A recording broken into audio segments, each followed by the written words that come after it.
2013. I'm J. Michael McCoy along with Lila Stafford and Bob Montserrat. This is Recovery Monday, a show brought to you completely by Powell CDC. And we'll talk about Powell a little bit later. Father Tattoo is producing today.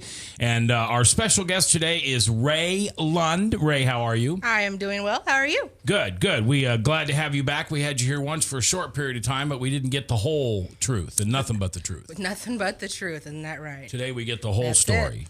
So tell me, where are you from? Where's home? Des Moines, Iowa. Born and raised here? Born and raised. What school did you go to? My mother was a single mother. She worked a lot, so I went to every school, it seemed like. You went to every school? I did. 10 schools in 11 years. Wow. Did they kicking you out, or you just keep moving around? We moved where she could afford it. Yeah, that makes sense. All right. right. You know, so I think my personality reflects that I try to make friends quick. Sure. That's good. Yeah. That's good. My daughter's that way. Yeah. So, what were you like as a kid? I mean, you know, it isn't easy moving every year. Only child. Making new friends. Yep. Only child. Okay. My imagination was very vivid, you know, very creative, very, you know, just my imagination was my playground, okay. You know, and I made friends easy, like I said, but the substance in those friendships wasn't very deep, very deep at all. And then that's when I would say I started lying.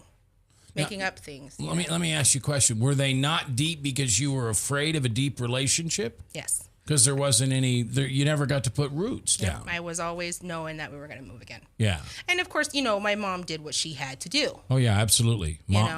Single moms are my heroes. Yep. Yeah. So no, this is nothing negative to say about mom. No. She obviously, look how you turned out. She did a great job. And she's really supportive now. Good. Lady. So you went from school to school, and what were your favorite classes? Math. Really? Math was my thing. Okay. I was a... Lila, ask her a calculus question. No. Let's test her on that, okay? In third grade! In third grade, it was my... No, but that was my favorite. Math and reading. And so I loved to read and... No, go ahead. Okay, I love to read, and again, there was my imagination, and it just took me wherever. You know? And so when did some of the trouble start? When I can pinpoint the first time I was 11 years old. This is when I thought the trouble was going to be, and my mom, of course, single mother, worked, and I walked home by myself, made the phone call, Mom, I'm home, and then took off. Okay. And started meeting friends in the new neighborhood, and one friend that I made, we became very close, and her parents were gone all the time too, and they kept a stash of marijuana up on the top shelf in her kitchen. Wow. And that's... Not necessarily cookies in the cookie jar. That's it. Well, they were my kind of cookies back then, you know. But yes, and then that was my first experience, and I can actually remember the first time we were sitting there watching Days of Our Lives. Sure. Smoking marijuana. How old were you again? 11. So fourth grade? Fourth grade. Yeah. Yep, 11 years old. Did you talk about it with other friends at school? Just the ones that were coming over to her house after school too. Okay. And they had alcohol there too. And I wasn't a big fan of alcohol back then because, you know, I couldn't walk. I mean, I was young. I couldn't, you know, and I was a lot smaller, you know, and I couldn't keep my composure, you know what I mean? I couldn't. You know, and when you first start smoking weed, I really couldn't tell I was high, but I was, you know, and so that was my thing. And every day after school, call Mom, I'm home, right down the street to her house. Just stayed there till whenever. And her parents were working parents too, you know. So it became an after-school pot party. All the time. With alcohol. All the time. Nobody, no parents, Nope. Adults figured this out? Nope. Or if they did, her parents might have, because they might have noticed some of her stash missing. But my mom, like I said, she worked. And I would still doing okay in school at that time. And then I would just go up to bed.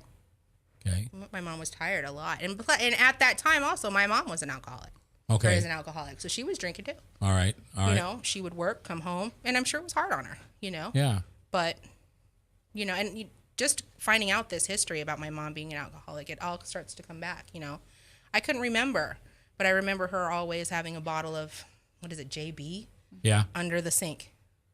And so, So does she admit that she's Oh, an yep, alcoholic? she did. Okay. she did. So has she quit? Oh, yes. Okay. Oh, yes. It's been since I was 14, Okay. so 20 plus. So watching your mom, did you realize that your mom was going through recovery? No. You didn't realize she stopped drinking or Nope. started drinking or anything? I don't know if I just didn't want to see it or if she just didn't let me see it or if it was, it was just odd. But also at that time I had started smoking cigarettes too. Yeah. 4th grade? 12. Okay. And at that time, I think my mom wanted to be more of a friend than a parent. Sure. So we would she would buy cigarettes for me and we would smoke together. Yeah. And all my friends, my mom was the cool mom, up until 14. Was she young? Yes. Okay. Yeah. To me, I mean, late 20s. Late 20s, I think, yeah. So, I mean, but now. Were you a rebellious 14-year-old to your mother? No, not until. Now, why did you take so long to answer Well, that? I did at 16. Okay. 16 is when it really started. And what did you start doing at 16? Whatever I felt like it. Okay. And my things to her were, and you say some of the worst things. I'm going to get a little emotional. You say some of the worst things to your mom. You weren't here. What does it matter? Oh, ouch. Yeah. Well, And So it sounds like you were hurting inside. and I hurt her Yeah. because it was, Well, you knew what buttons to push. oh yeah. Yeah. Yeah. And, I'm like, Mom, well, you would take me out and buy, and, one time I had a party and she bought the beer. And, at that time, I'm still under 18. It was before my first son. And so, and then if I say something to her about it, she's like, well, I just don't know why and I understand that you wanted to be my friend. You wanted to be there in other ways than you were before. But when I would say something to her about it, I said it intentionally to hurt her. Sure. And what was that? Was that to push her away? Was that to show her the pain that you had inside? Yeah. You wanted her to hurt like you were. And what were you hurting from? Well, I didn't have my dad either. So my dad Was he always absent? always. But Always. I would see him on birthdays and sometimes during Drake relays. Or I'd get a gift or a card. He'd come down. He moved out of town when they were divorced when she was 3 months pregnant. Okay. So, of course, I knew who my dad was. I knew all that. And she let me make up my own mind about him, which I appreciate to this day. But the fact that I didn't have my father, that my mother was hardly there, I felt like, what right do you have to even say anything to me about what I'm doing? Nobody was there to tell me what I was doing right and wrong before, so. And now that you're a rebellious teenager, she's not going to get a word in edgewise. No. And I'm going to get pregnant. I'm going to leave my son with you. I'm going to go out and do what I want to do. I'm going to go smoke, drink, do whatever I want, and I'll be home when I feel like it. Wow. And that's how it was. You were a tough broad. It got even worse. I joined a gang. Now, when you say a gang, help me understand what a gang is. Talk to me like I'm a 6-year-old. To me, at that time, this is how I felt. Okay. Nobody else was there for me. These people wanted to spend time with me. They were there for me. If somebody said something wrong to me, they stuck up for me. It was a family that I always wanted. But then when I got in trouble and went to jail, the only person that was there for me was my mom. They weren't there. So, I've told my family this before, and there's things that I have done that I don't know if I've hurt people. And Sure. to know if I don't want to know. You know what I mean? At 18 and 19, you shouldn't be carrying a gun. You shouldn't be leaving your son with a 12-year-old to be watched. And then you come home and you found out somebody shot at the house and my infant son's in that house. And then the first thing on my mind is not how's my son, but where's my gun and let's go get him. You know what I mean? When your priorities are that mixed up, you just don't know what to do. And that's where I came from. And this is hard for me to talk about because this is something that I don't talk about hardly at all is that part of my life. But I've talked to my sponsor, and it's something that I need to be sharing. The more. gang portion. That is so opposite of who you are today. I know. It's just, I didn't know that about you. And it, what an uplifting message to people who may be mixed up with a gang right now for the same reasons that you were. And to know that you can get out of that and be sober and clean and lead a wonderful life. It was hard. I mean, Yeah. it was hard. I've always been under the assumption that gangs, when you're in a gang, you are required certain tasks that would be against the law to maintain your status. Is that right? That is correct. So, like, what kind of things? The things that I did is I was... No, not necessarily just what things, you did. Oh, okay, I see what you're saying. The things that please. would be required. Yes, Yeah, yes. please. Would be selling drugs. Okay. You would have a certain amount of income that you needed to bring in a week. Really? Like a quota? Yes. Like And a state where patrol? did that money go? To the gang? Some or- to the person and then some to, yes. But for- you never got it? You never got to keep any That of it? person would have got to keep some. But it went for equipment, we'll say, and things of that nature. Gang leader. Did okay, like, and what else? What other things? And if someone would be, I guess these ways, disrespecting someone, you were on task to handle that, which would be confront and make sure that it didn't happen again. I mean, I can speak about a certain fight that I was in, and this happened to be with someone who it was at a club, and we were required, we got into the club, like, I was 19, just had my son, and they let us in. They didn't care. It used to be called Celebrations. Do you remember that? They didn't care. They let us all in. There was some of us in there that were 16 and 15, and we would just go in there and just fight and just tear up stuff. And when I think about it, I just think about how lucky I am. Like, how blessed I am, I should say. I've been stabbed 3 times in my back. And at the time when I was stabbed, I didn't even know it. The only way I knew is I drove a stick shift, and when I got home, my back was just killing me, and there's blood all over the back of my shirt, and when I think about that kind of stuff, I'm glad I went through it because it has made me who I am. But it's just, I wouldn't wish that on anybody. Ray Lund is our guest today. So honest, so poetic, so truthful, and so thankful. It's her story. We'll continue this on Recovery Monday, courtesy of Powell CDC. A father who is headed toward another heart attack. A woman who struggles daily with diabetes and her memory. A boy whose headaches keep him out of school. A mother who one morning discovers a lump. A girl whose condition defies diagnosis. You come to us because you need answers, but you also need more. You need understanding of what you're going through. You need comfort. You need to be treated as an individual, not a condition. You need to be included in your own care. You are the point of everything we do. That's why we're changing to Unity Point Health. It's a model of care that will help us work better together, where the physician who knows you best takes the lead, coordinating your care through every step, from the hospital to specialists to rehabilitation to health services in the home and in the community, to making sure the treatments are effective. By working as a team, we surround you with care, helping you manage your health and your conditions, guiding you to making better choices and living a healthier life. The point of Unity is you. Unity Point Health.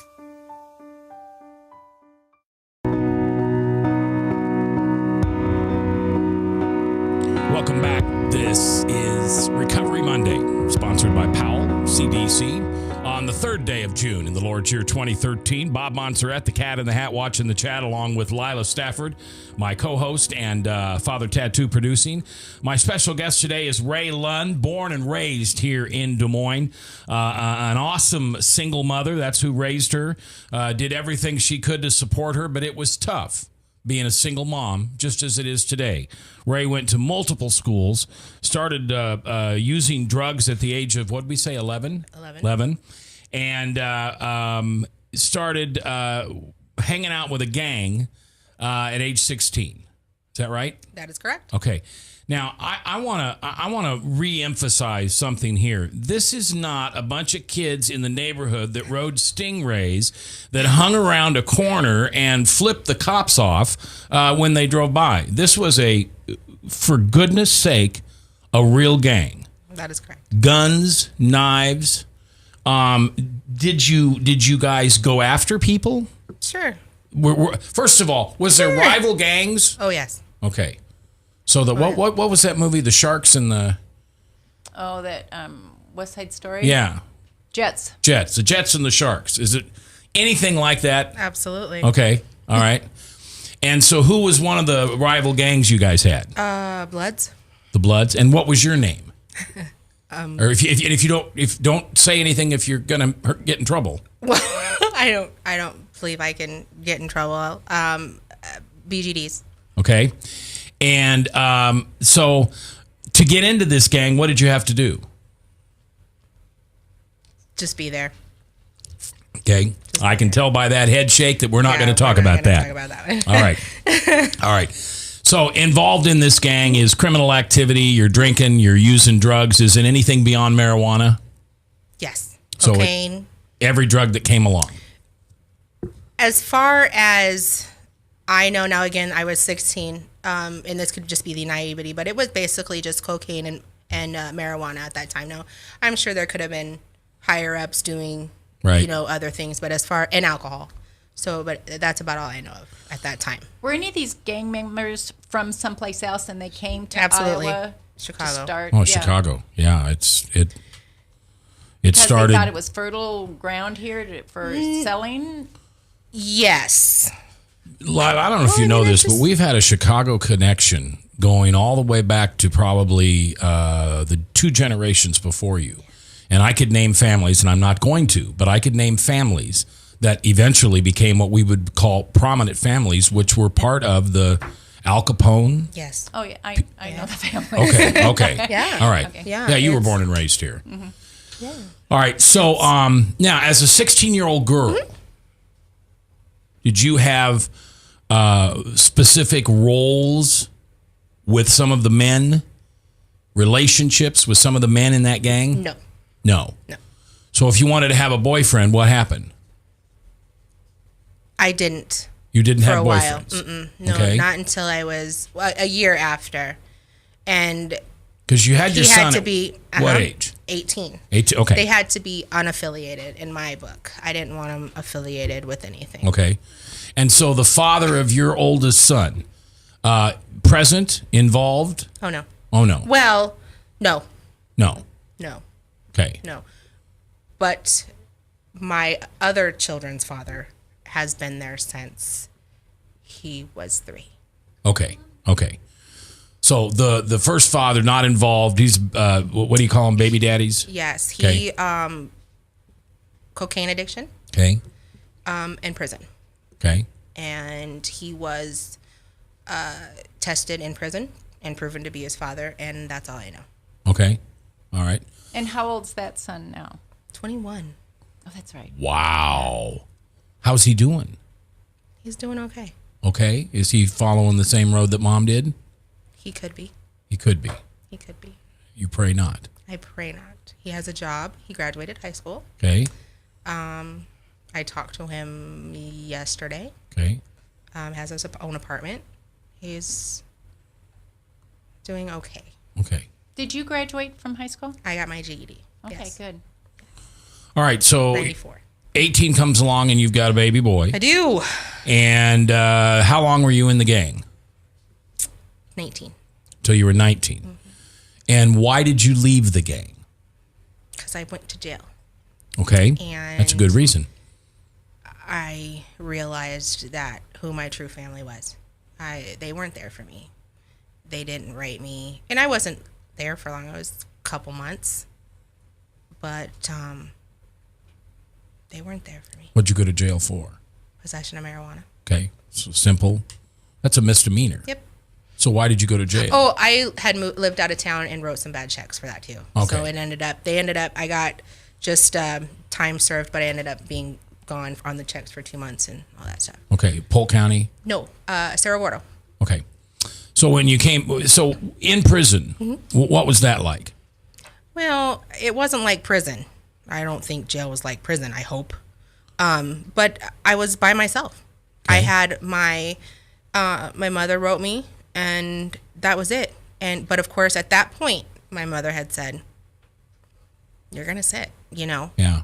You're gonna sit," and that was the best thing she ever did for me. I was just going to say that was a loving gesture to do that for Did you like that at the time? No, I did not. You were mad at her Oh, because she could have got you out. oh yeah, because I was only there for a bad check charge. Like my it was like $100, $200 to get out. Nope, 2 months. I sat. Okay. I went to on the shuffle, as they call it, and I had to go to Waterloo, and it was brand new then. This little Black Hawk County is Yeah. where they put me until my court date. Okay. And I thought I was pretty tough back then, but I was there with a girl who murdered somebody, and she found out she wasn't getting her appeal and went ballistic, and it scared me. And this is just county jail. I wasn't going to prison. But you learned the lessons you were supposed to learn while you were there. in For those a 2 while. months. Define ballistic. Oh, she started throwing stuff. They had to grab her and tell her. I mean, she's a pretty famous case. They had to tell her, you got to call. I mean, they had to literally hold her down and put her in her cell. And when they put her back to her room, she was banging stuff. I mean, they had to put her in a jacket. I mean, and she was younger than I was. Wow. All right, so you get out of jail, and we understand the difference between jail and prison. Thank God. Yeah, you get out of jail, and you are 18, 19? 18. Okay, and your baby's with your mom? Okay, and you turned everything straight and went correct, right? No. Oh, I thought for sure 2 months in the county jail do that for you. I was broke Okay. Emotionally or financially? financially. Okay. I started selling crack cocaine again Did you go back to the gang?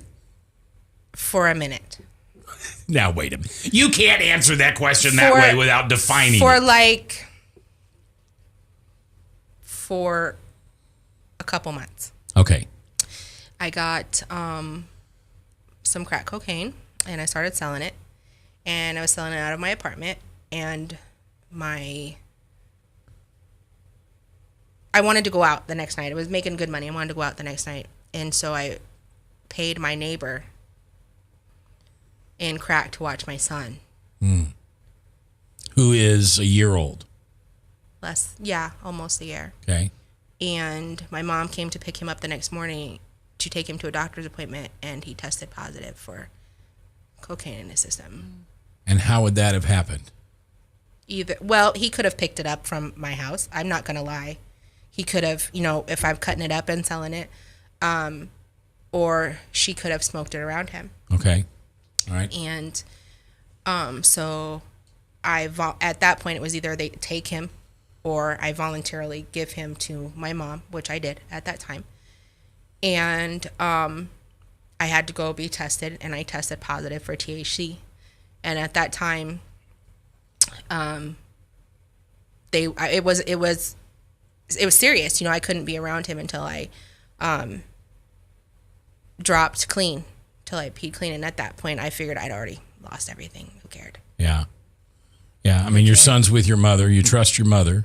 Do you have a better relationship with her at this point, or is it just thankful she's taking care of your son? Oh, we're a lot better now. No, but I mean then at 19. Oh, then? At that point, there was a little resentment Okay. because I said, Mom, they don't just voluntarily test for that stuff. Right. So you had to ask. She said, yep, sure did. Oh, wow. And again, you probably didn't realize that was Nope. to help you or because she loved you. Or her grandson, her first grandson. Yeah. And I mean, I'm an only child for her and for my dad. So that's her only grandchild. Yeah. And she's, and my whole time I thought, she's just doing this because she didn't raise me right. She wants another chance. you know. When you think mean. back, you just know how wrong you were. But you guys are okay now. Oh, yeah. You've made those amends, I right? talk to her every day. And she knows how much you love her and knows how much you appreciate all the things she did for you. Now, well, let me tell you something. I'm a parent of 4 kids. And I've got a 26-year-old daughter that you remind me of since the moment I met you. Love her dearly. But there's nothing I can do to get her on the right track. And all I can do is sit back and love her. Because the first time I say something about something, you know, well, Dad, take a hike. And we don't talk for 90 days. And as a parent, you don't know what's worse, to say what needs to be said and risk pushing them away, or just sitting back with your arms open to cradle them when they return. So, you know, your mom's a good mom. She is. Okay. She's a great lady. So you've lost your kid. You can't get through the probation system with a clean NA and the whole 9 yards. So what are you out doing now? You're 20 years old. Well, at 20, I'm partying, just kind of partying, hanging out, had a job, and still had not experienced methamphetamine yet. Yet. Yeah. Oh, no. So the next thing is meth. Yep. What's meth like? At first, when I first tried meth, it felt like a helper. Okay. Helping me just get my stuff done, getting my daily things done, it's a speed. It's an upper. It's definitely a go get 'em. Yeah, motivator. Yeah, and But did you need more and more? oh yeah. And you couldn't do without. Probably. Yeah. I didn't like it when I didn't have it, but I wasn't in the position to have it all the time yet, you know. And I don't think I was ever in that position. Like I quit using several times, but I never recovered like this. Yeah. And every time I would use, I would get a hold of this one girl, and I think I've talked about her before. I think Lila knows. And I always knew where it was going to go. We were friends since freshman in high school, and we'd sneak out in like during school, go smoke a joint under the bridge, you know, drink a little bit. And when I got older, I knew that this is we were like this, inseparable, you know. And when she introduced me to it, I was like, here, this is it. She's like, yeah, it's so much better, you know, than smoking pot all the time. I'm like, yeah, you know, I'm not just sitting there stuck laughing at people.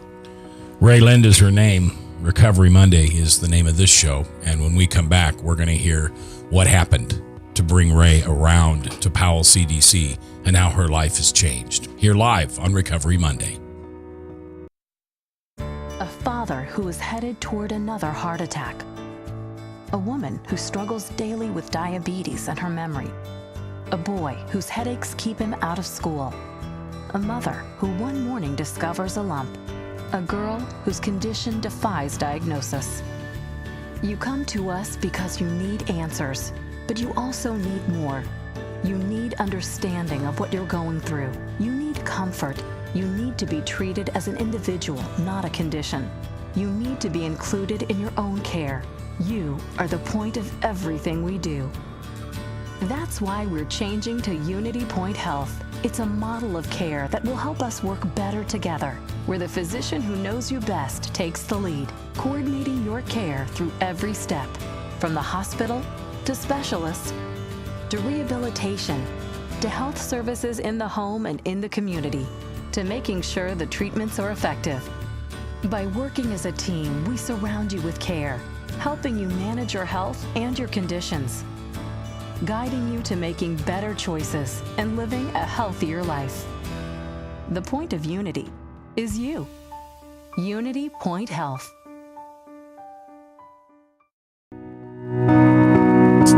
It's Recovery Monday on this third day of June in the Lord's year 2013. I'd like to wish my father a happy 84th birthday today. 84 years old, and I'm sure he's listening in Hartford, Connecticut. Still has all of his... in fact, he's probably in better shape than I am, to be honest with you. Happy birthday, Dad. I love you. Thanks for being my dad.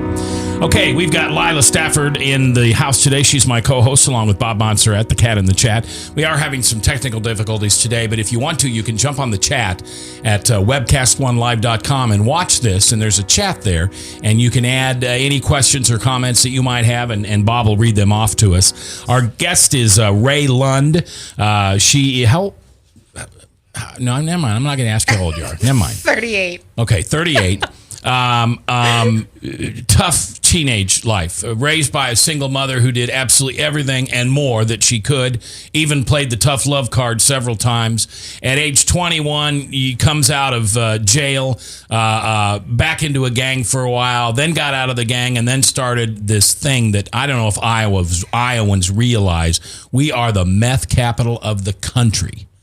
Forget this farmyards and apple pie and state fair stuff. That's right. We sit at 80-35, ladies and gentlemen, and every piece of drug that travels from east to west to north to south somehow gets scraped off a little bit here in Des Moines, and that's why we have the drug problem we do. All right, so you started using meth. I did. What was that like? You said it just raised you up and made you get done. Yeah, it was lovely at the time. I mean, it made me feel... empowered. Okay. Empowered, and that I could do anything. Just that I could accomplish my goals. Were you working yet? Yeah. I was working in a hotel as a maid. Okay. Cleaning, stripping beds, and then that helped that too. Yeah, I bet you moved pretty quick. You were the queen of stripping beds. Woo! To make a bed and strip one faster but get me in that bathroom and I'll clean that. It'll take me a little longer. Yeah. Okay. So let's roll the tape ahead. When does life crash?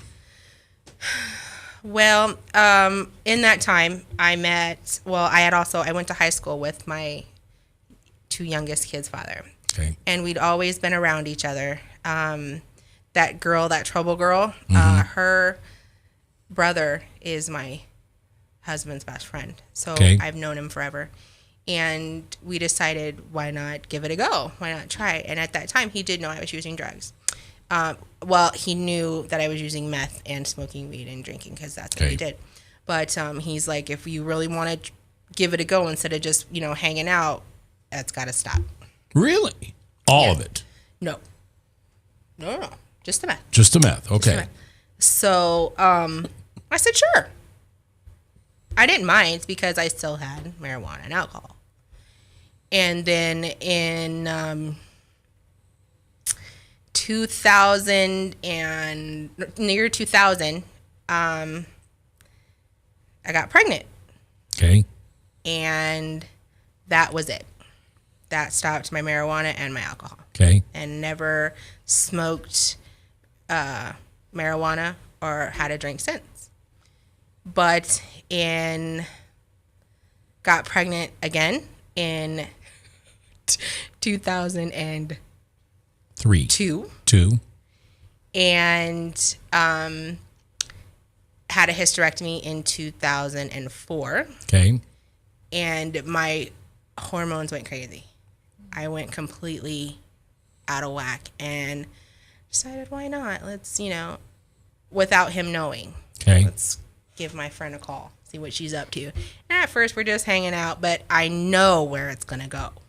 In my mind, I know maybe not today, maybe not next week, but in a couple weeks, we'll be getting high again together. And that's how it was. And you wanted that. That's what I wanted. Okay. And we did. And about a month later, I get caught. He's known me for so long. He knows that I'm using. He's like, stop it. You got kids here. Stop it. Now, where's your oldest boy at this time? Still lives with my mom. Still lives with your mom. Okay. She raised him. Okay. I find it interesting that the state would take him away, but let you have other children. So, okay. But they're 10 years apart. All right.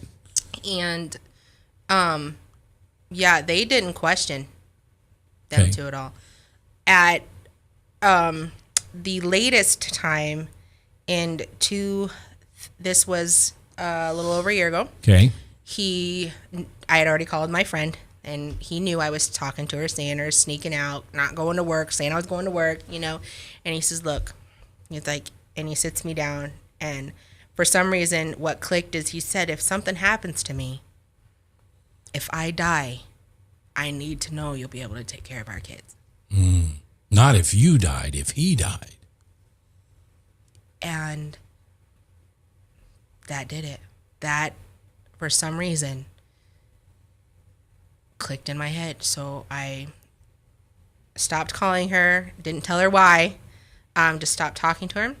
I took about a month and then called a different recovery place who said they didn't accept my insurance and referred me to Powell. Okay, so you self-introduced yourself to Powell. No pressure from... Well, there's pressure there because he could have. If I'm sure it's on the line. I'll take the kids if it's not gonna, Yeah. But when he said that to me, those words to me. What happens to the kids if I need to know you can take care of them. Yeah. So you go into Powell, and what was that? How long were you there? I did the outpatient from 9 to 3. 9 to 3 for about a month. Okay. And then did continuing care with Lila.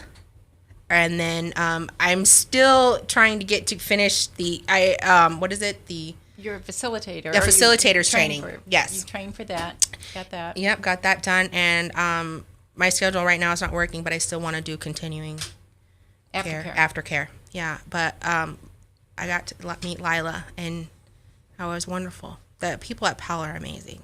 And I think I said it before, like when you go in there, you're even though I had a little bit of sober time where I was a little, I was not using, you go in there and you just feel like you're at your lowest low, and they make you feel like somebody. They don't treat you like dirt, they treat you like, we really want to help you. And I think I said it, they love you till you can love yourself.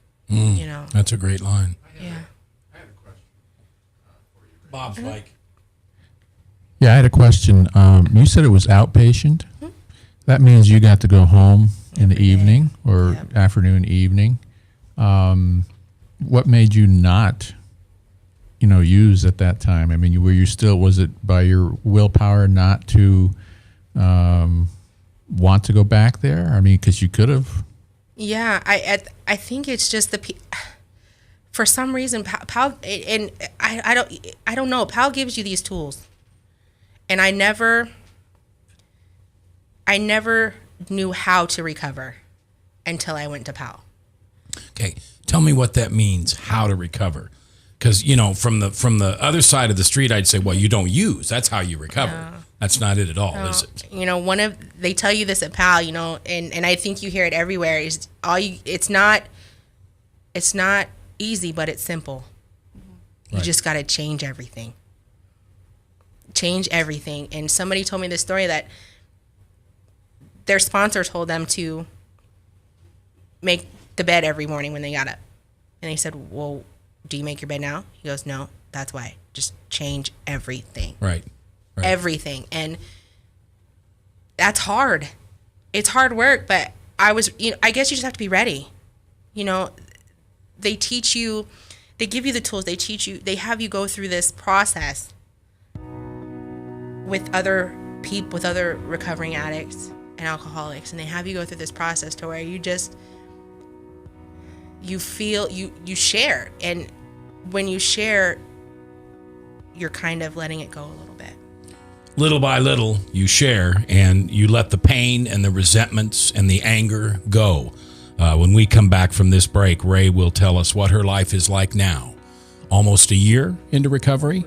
Over a year. All right. We're here with Lila Stafford, Bob Montserrat. I'm J. Michael McCoy. If I haven't told you lately, thanks for listening. I love this job. Couldn't do it without you. On 99.3 KTIA and webcast1live.com. A father who is headed toward another heart attack. A woman who struggles daily with diabetes and her memory. A boy whose headaches keep him out of school. A mother who one morning discovers a lump. A girl whose condition defies diagnosis. You come to us because you need answers, but you also need more. You need understanding of what you're going through. You need comfort.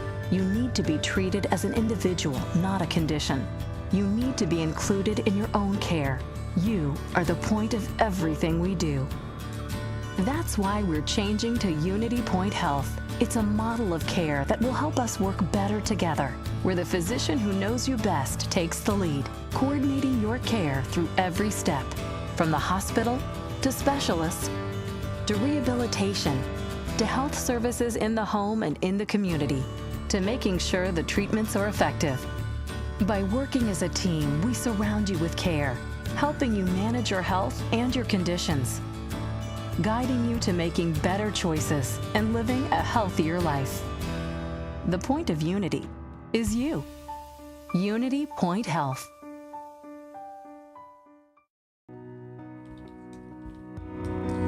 It's the third day of June in the Lord's year 2013. I'm J. Michael McCoy, and this is Recovery Monday, brought to you by Powell CDC on 99.3 KTIA and webcast1live.com.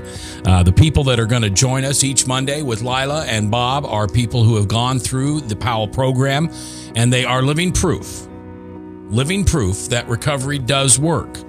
As you said a minute ago, it's not easy, but it's simple. Is that how you said that? Yeah. I like that a lot. It's not an easy to recover. It's not an easy to put the plug in the jug or put down the joint or get rid of the meth. But once it's done, how your life changes. So tell me what your life is like now. Today I have 442 days clean. Hey, I like this girl. I know, I was just going to say. She counts days. 1,131 right here, baby. Nice. I am very, I'm present.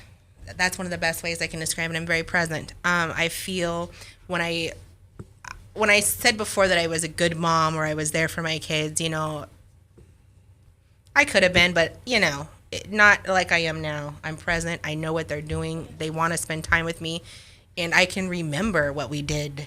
You know, things. I'm working in a program. I have a sponsor. My sponsor is amazing. I have you true do service work for us. You post all my text every day. I do. On and Facebook. I love doing it. I love doing it. I do service. What does she do for you? She posts. We have a text messaging thing that we send out a text every day to people in Powell or people that have graduated from there, and she transfers that over to Facebook for me every day. The Okay. Powell Facebook page. Okay. All right. And sometimes I put little funny pictures up or little quotations up. I'm a GSR. So I do my service work for my group, and I am happy. Yeah. Serenity. Yeah. It feels so. I just feel great. I always say never was going to be that person that says that, but it works. You know, I wish everybody felt like I feel. Yeah. You know, I wish everyone did too, because you are such a positive person, and to have you in our groups, you just you're the kind of person that people want to be around because you are positive. Yeah. Thank you. Yeah, and I don't have a copy of the big book in front of me, but I love the promises. And it says in there, help me, when we are less than halfway through, we will know serenity. Yes. Something like that. Something about, and then you're not going to worry about financial. Yeah. When you see the promises start to come true in your life, it's amazing. Yeah, when you first start in recovery and you read the promises, you think bunk. That can't be me. That's not my life. When you see people at the meetings that you go to and you see people and you're like, you have how long? Yeah. Yeah. And what? I'm not going to make it. Yeah. And here I am, you know, when I made my year, I was so proud of myself. Like, I bet you that was a party. Oh man. I wish I would have been at that meeting. I just, you know, I got up and danced and got my, you know, and it's just, it's nice, you know, and when I spend time with my kids, you know, my kids think I'm a tad goofy. You are. And Thank heavens. they sit and, they're just like, I just love my family. And when I hear that, it just makes everything worth it. And I mean, to make the true friendships that I have now, like a lot of people, I have not had these friendships ever. Yeah. I mean, in my entire 38 years. Yeah. Family. The true meaning of family. Yeah. Now, I'm going to ask you a tough question. You said the gang was like family. And you said now the groups that you're in are like family. What's the difference between the two families?